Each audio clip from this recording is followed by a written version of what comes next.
This video is potentially going to be very confusing to you if you aren't already in our Discord community and have seen the unholy drama that I have created over the weekend.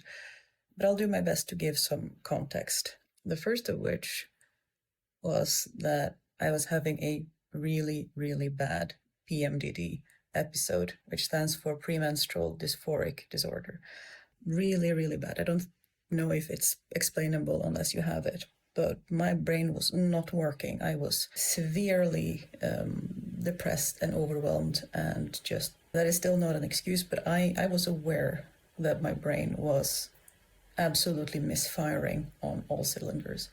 And at the same time, we had a little bit of stuff that needed to be handled in the Discord community, a couple of different conversations that turned into DMs where we were trying to talk about things and discuss various things. And one of the community members were sharing with me links about repatriation and a lot of really good advice. And unfortunately, instead of just telling them, hey, my brain is not working right now, I'm going to respond to this when my brain is working again, so please just give me a couple of days.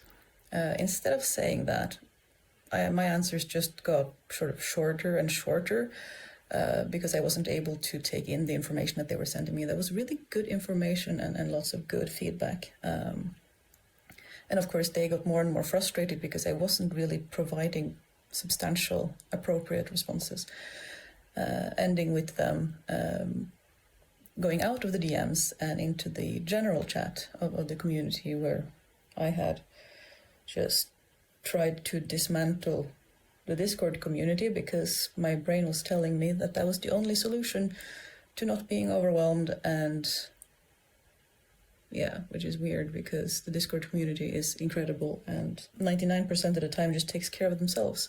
So they posted in there, but by that time I was again really exhausted and not functioning. I had just tried to blow up my own community, and we had spent the rest of the day talking about how to restructure things to make it more possible, to make it work. So I ended up muting this person because I couldn't read their texts where my brain was at the moment, which was completely the wrong response.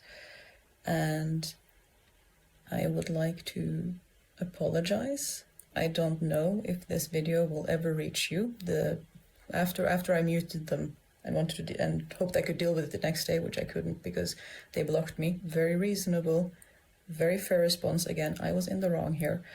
They might never see this video, and I'm not gonna say their name because I don't want anyone to hunt them down on my behalf and force them to watch this video. That is not.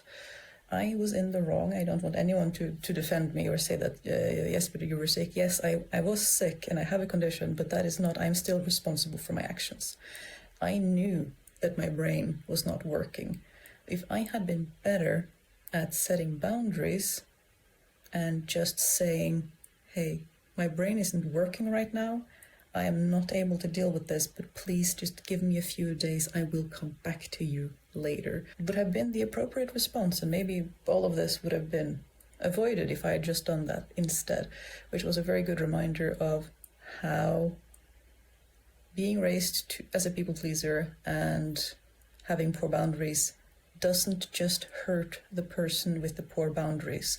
It hurts everyone around them as well, because when you aren't given a clear answer, people start making assumptions, and it's just better to be clear up front. It causes less harm, less hurt. This whole mess could have been avoided, I think, if I had just been clear that I should be nowhere near a keyboard this weekend. Just give me a couple of days. And I didn't. And I'm sorry.